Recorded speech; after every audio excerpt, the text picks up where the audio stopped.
Good morning, folks. It's Aaron again. I got my Get Mean, Get Loud mascot, Mr. Tough Tough. It's a very stormy morning here. Don't mind the thunder. You have kisses? He says no.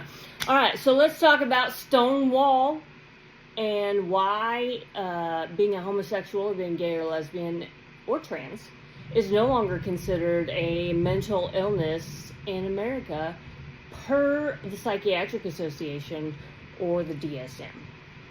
Let's follow up. Let's go to the 1940s, 1950s, and post-World War II. Let's talk about the U.S. Post Office would keep track of the addresses and the materials pertaining to homosexuality, so that they could track who was receiving this material, and so that they could report to organizations that would remove them. They were exposed in newspapers.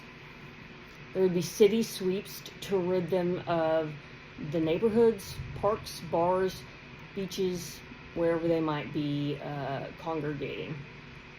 In 1952, the American Psychiatric Association listed homosexuality as a diagnostic and statistic material. So it was listed in the DSM as a psychiatric illness.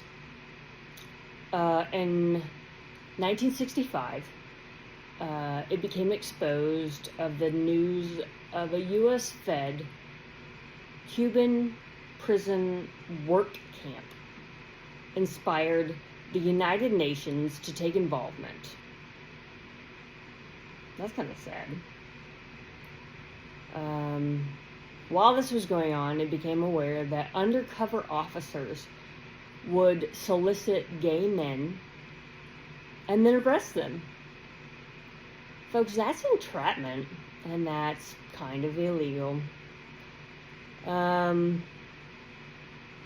have a lot of thoughts on that, but we'll just keep that to myself. A lot of people don't know that AIDS used to be called GRID, or gay-related immune deficiency. Patient 0 happened, the first person to be discovered to be acquired of AIDS, or GRID, happened to be a gay man, which doesn't necessarily have anything to do with it. It just happened to be. And so it was initially adopted of GRID, or gay-related immunodeficiency. In 1982, it was replaced as the name of AIDS instead of GRID. Let's talk about Stonewall. Yeah, the first time that some queens and some people had enough. They had enough, folks. And they were like, look here, you officers, we had enough of your antics and your targeting us. It was well known that the police were accepting payoffs to stay away, but they weren't staying away. They would sneak into these bars and then arrest a whole mass of people and, assault them. So on the 28th of 1969, police raided the early hours of the bar called Stonewall because they were operating without a liquor license. Now that might seem reasonable. They were operating without a liquor license, so that's reasonable. However, when you discover that the New York State Liquor Authority refused to license any establishment that would serve gay patrons, how are they supposed to obtain a liquor license? So, we'll go with that. The leaders of the riot were known to be Marsha P. Johnson, Sylvia Rivera, Stormy, and you'll have to pronounce me correct. I apologize if I'm mispronouncing this. De Laveri, and Miss Major Griffin Gracie. Also known to be at this riot was Dave Von Rourke. Known to be the first person to throw a stone was Marsha P. Johnson. Go Marsha P. Johnson, shout out! The first punch was thrown by Stormy DeLavery against an officer who used a gay slur and shoved her. I guess the thing that I think is really weird in the history, when you look in the history, is the patrons erupted in a protest against police who were purposefully mistreated, and this is where I think is weird. It states that they were being roughly handled. Okay, so like being roughly handled, that's assault. That's just flat out assault. And so I find it odd that that's just not listed as assault. That it's just like covertly listed as being roughly handled.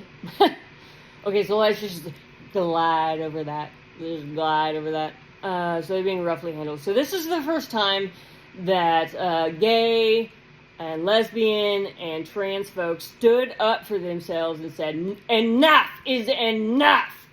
And that is the first time in America that organizations and people started forming clubs and organizations to lead the front that these people are equal and we have the equal rights. And that was the movement and the force that started that movement in America.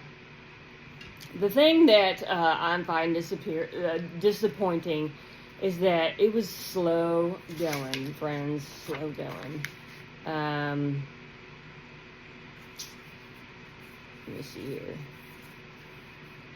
Homosexuality was not removed from the DSM until 2000.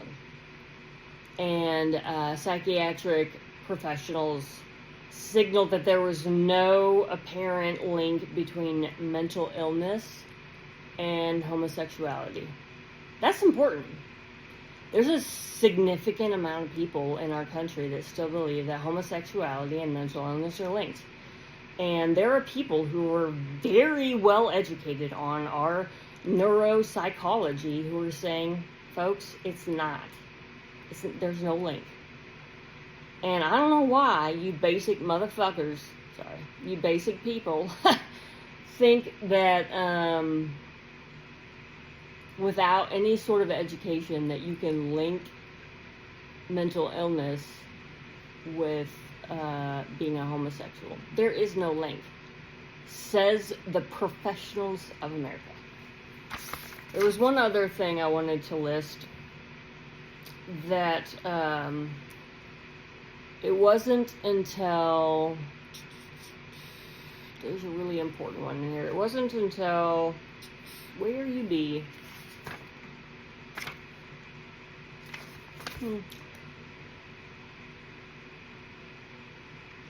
I don't know what's that, but it wasn't until really late 2000s that homosexuality was decriminalized. Here it is, 2003. It wasn't until nationally that homosexuality was decriminalized. Some states had started this in 1962, so go some of these states, but it wasn't nationally decriminalized until 2003. Folks, like, I was in high school. I was in high school when this was decriminalized.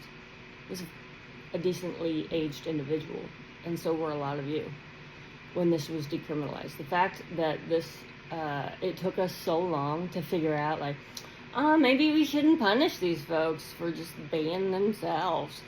And, like, a lot of people think this is religiously a sin. I have something to present to you. Did you know that in the animal kingdom, for as long as we have ever known, there are animals that choose to be gay? Like ducks, horses, they choose to mate and have a significant relationship with the same sex, and never choose to mate or have relationships with the opposite sex. It's just a factual thing in the animal kingdom. And, like, they don't have religion. They don't know Satan. They don't know God. They just be themselves. So I have a question for you. Like, what part of you believes that this is a choice? Like, these animals,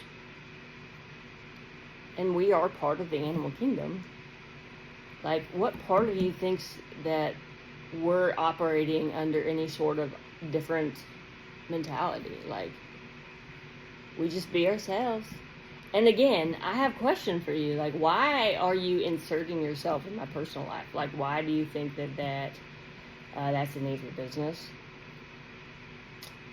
And listen, folks, there needs to be a very clear and defined line between church and state. And that is what the forefathers of this country directed. I know a lot of you have a lot of respect for the forefathers of this country. And there's a large group of them. And they fought, and many of them died for the justice and the right of the American people to have what we have in this country. And they formed the Constitution of America. Folks, listen to me clearly. There's a very defined line between church and state. Keep it there for a reason. Now listen, folks, get mean, get loud. Mr. Tough does it every day against anybody who steps in this yard, anybody who's riding a bike down the street. Don't let that kind demeanor fool you. He is ferocious. Get mean, get loud.